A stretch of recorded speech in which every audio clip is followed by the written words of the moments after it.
So a viewer requested that I review the second episode of Willow, and oh man, this one this one broke something inside of me. I don't know. I mean, I'm like I don't know if I'm gonna be able to make it through this video because it's just this is oh like the first one was bad. I gave it like a 50 out of 100. This one is like a 25 out of 100, and it's all for all of the wrong reasons. It's just like, oh man, what are we doing? What are we doing as a country when this is the best that we can do for entertainment? This is considered like top tier, and this is one of the biggest entertainment companies in the world, probably the biggest entertainment company in the world. And this is the crap that they're putting out. I don't think I can watch any more of this show after this. This is so horrifying.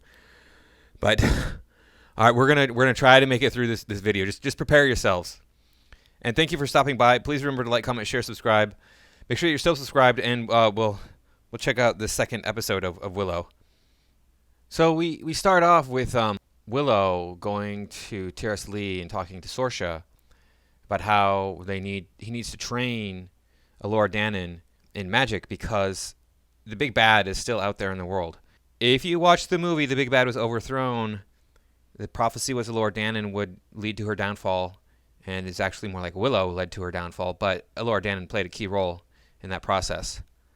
So during this meeting, we learned that Willow, according to Sorsha, is not a great sorcerer, and he never will be, even though in the end of the movie, we get the impression that he is well on his way to becoming a great sorcerer. We also learned that Shalindria and Rizal are both gone. We don't know where they went. That's not disclosed, but according to Sorsha, Willow is not a great sorcerer. You can't train Elora Danan. And it's like, how would you know? You're a warrior. Sorsha didn't have magic. She had fighting skills. So we flash back to the present. We're at the river where they met Willow, where the teens with all the angst met Willow. And apparently the Nelwyns now live underground. And, it's a veritable Fraggle Rock without the doozers. And they have these really wonderful looking fake candles and fake mushrooms just sitting there, in the dirt, because mushrooms grow in dirt, They don't grow in soil or on rotting logs and stuff. Disney has so much money. They could easily have put in like a really awesome. They didn't even try here. Look at that. This is so garbage. So while we're in Fraggle Rock, we are introduced to Willow's daughter, Mims. Willow had a son and a daughter and a wife. He probably had more children too. He wasn't an old man when the movie ended. He was like 20. Why didn't he have like a bunch more kids? But Mims is like all excited. It's Elora Danan, and she looks at her and she's like, "It really is Elora Danan." And then they're like, "Oh, it's so nice to meet you." I'm like, you seem like you recognized her a moment ago, and now you're saying it's so nice to meet you. Please, like, get your heads out of your rear ends and actually write good stories. Oh, I know why. Because Kathleen Kennedy only hires 25-year-old women to write her garbage shows. And they have to include a strong brunette female because Kathleen Kennedy is a self-insert in all of her crap. So then there's a meeting. There's like, this big elaborate show that Willow puts on, consulting the bones while, Elora Danan is on stage and assuring everybody that she is the one who's going to save everybody. And he tries to be funny, and it's just the tone of the show at this point is just really silly instead. And Willow did have like silliness in it, the movie, but it just had the same the movie had the same tone throughout. This has such uneven tones. Like, the jokes weren't bad jokes, it's just that they weren't in the right tone. And then they all know that she's Elora Danan, but then they kind of demand that she take the finger test, which was a big deal in the beginning of the movie. Willow was asked to do the finger test, and he failed it. We also learned that it's supposed to take a few weeks for Elora Danan to complete her training as a wizard, even though it, as far as we can tell, it took Willow years. I mean, based on this show, because Willow was, well on his way to becoming a sorcerer at the end of the movie. And then it's like years later, he comes back. A couple of years later, he comes back to Terrace Lee, and then he's like, "I'm a sorcerer now. What the hell?" So I don't know. I mean, I just have rationality. I don't have these fancy writing degrees. What can I say? Right after the goofiness, the silliness of Fraggle Rock, we are shown the Lich, which is one of the magical creatures from the first episode. like scratching in the dirt, and it's like, this is the best you could do. He's performing some ritual. This is the best you could do, is have him scratch into dirt. I mean, seriously, make some like really cool altar that he can perform magic on. This, and it was like so black and white from like, oh, we're going to be do this silly thing where, hey, Elora Danan can't figure out the finger test, even though she's Elora Danan, doesn't need to do that because she's Elora freaking Danan. And then we're going to go to like this ominous lich thing. So then Sorsha is given news that Elora Danan has left Tiras Lee, and she's very upset. She breaks her cup of tea. It falls on the stone floor and shatters. This is the girl who she's like keeping really, really safe behind the walls of Tiras Lee. But she is the chosen one, so why are you worried about her? Why aren't you training her? She's like 17, 16, something. She should be learning martial arts, learning how to fight.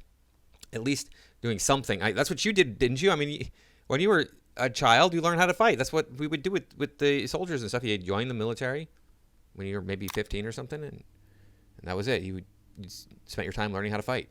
What do I know, though? I mean, I understand how the world works and how the world should work. So Willow receives wise counsel from his daughter about his predicament because, you know, women are better than men at everything, especially if they're younger than you and better looking than you, etc. And the look you see on Willow's face right now is like, oh, what is that? What are you showing me, Mims? His daughter. But we all, as the audience, know what he's being shown. He's being shown Shalindria's wand. We haven't even been shown the wand yet, mind you, in this scene. But we know it's Shalindria's wand is coming. It was in a box in a room that he is clearly cultivating with plants, but he doesn't know what's in the box or where Shalindria's wand, though, like a super precious object, is. Really? Now, Willow does have a moment where he shouts down the really annoying, arrogant princess, which was actually quite enjoyable. But I wish it would have been a beating with his magical stick in addition to the shouting down. All right, so the captain of the guard was affected by the magic used on him in the first episode, so the Lich can see what is happening through his eyes, and then he goes full evil and attacks the two soldiers he's with, and I guess turns them evil too. It's not really disclosed. We just know that he attacks one of them. I'm assuming, though, later on, because we see, the results, sort of, like they're following him still. So you're not going to get away with attacking somebody and expect them to keep following you, right? And it was, I mean, they could have done something more elaborate, I would think. It would have been more impactful.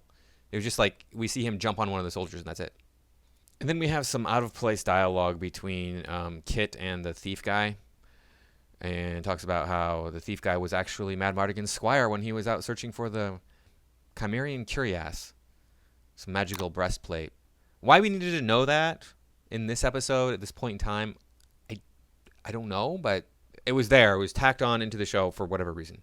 So then Willow starts to teach Lord Danan magic, and they have this really long and drawn out back and forth about how to pronounce the magical words. She can't get it right, even though it's only 4 words and they're pretty simple to pronounce. Again, this is like tacked on. We didn't. I mean, I understand that she might be having trouble learning magic, but there's a different way to go about doing it, not just having her mispronounce some words. Like, I can learn to pronounce words in foreign languages if somebody shows me how to pronounce them. It's not that difficult for the most part. But then we learn it's going to actually be a few weeks before she can learn to cast this very first spell, which is supposed to make an eckleberry plant grow out of the ground, even though earlier Willow told us that you can't create food using magic because it puts you on the toilet for days or weeks or something. Yeah, so can you create food with magic, or can't you create food with magic? Or is it you can create editable plants with magic, but you can't create the food itself? And that's one of the problems with magic often, is it doesn't make any sense. When you have a bunch of 20-something women who don't have a logical bone in their bodies, don't have any life experience because they've been coddled their entire lives, yeah, you're going to get stuff like this in your sword and sorcery. So then we have this really cringy flashback where Willow somehow scares Elora Danan when she's a toddler, even though she's out alone, wandering around in the city or the Bailey. I don't know what part of Tiras Lee she's in. We don't know what he said to scare her. Doesn't make any sense. She's just running away, and Sorsha catches him, and she's like, What did you say to her? Oh, I'm all mad. And then in response, Willow's like, stay back, and holds out his hand. Doesn't use any magic. And then Sorsha says something about how Oh, your what? Do your old disappearing pig trick? the disappearing pig trick was instrumental in defeating the big bad in the movie. So, yeah. And besides which, if he's High Aldwin, if he's a true sorcerer, why don't we see that? Is he actually going to be a fraud? I'm guessing he's actually really going to be a fraud because men cannot have any power in anything Disney makes. But anyway, they escort him out of Tiras Lee under armed guard, and he's like, you're going to rue the day when you did this to me, how disrespectful of you, blah, blah. And it's just really cringy and really awkward and really awful, and it totally destroys his character and the character of Sorsha. So the captain of the guard tracks down the Nelwyn village, and Mims confronts him, and he already knows that Willow is not in the village somehow, and that Laura Dannon is with Willow. So that's stuff that the audience knows, not you. In a surprise twist, then we have the inept prince here actually giving sage advice to the Laura Dannon character. That's really, really shocking considering he's not female. But then again, he is brown, so maybe that's why they did that. And so then we have a scene where everybody's complaining about how it's taking Laura Dannon too long to learn magic. Even though we were already told it's going to take her like weeks to learn just this one spell. And she hasn't learned it yet. It's only been like a day and a half, maybe 2 days at the very most. Probably a little more like a day since she started learning magic. And they're saying it's going to take weeks. Okay. And finally, the show ends with the captain of the guard hitting Laura Dannon from behind, knocking her unconscious, and then carrying her away. And as he does so, the Eckleberry plant sprouts and grows to its full height there, while some alternative rock song plays in the background. And it's like, what is this music doing in a medieval fantasy show? It's so uneven. This music does not belong in this show. Now, one thing I do want to make a correction on is last video I made, I pronounced them Elwins. It's been over 20 years since I've seen the show, and Sorsha says an Nelwyn in the first episode, and it sounded like she was saying Anne Elwyn. An Elwyn. You be the judge. So because of that, I have to apologize and make that correction. It is Nelwyn, not Elwyn, is the name of the race that Willow belongs to. Release the Nelwyns. Anyway, thank you for watching, and I will see you all in the next video.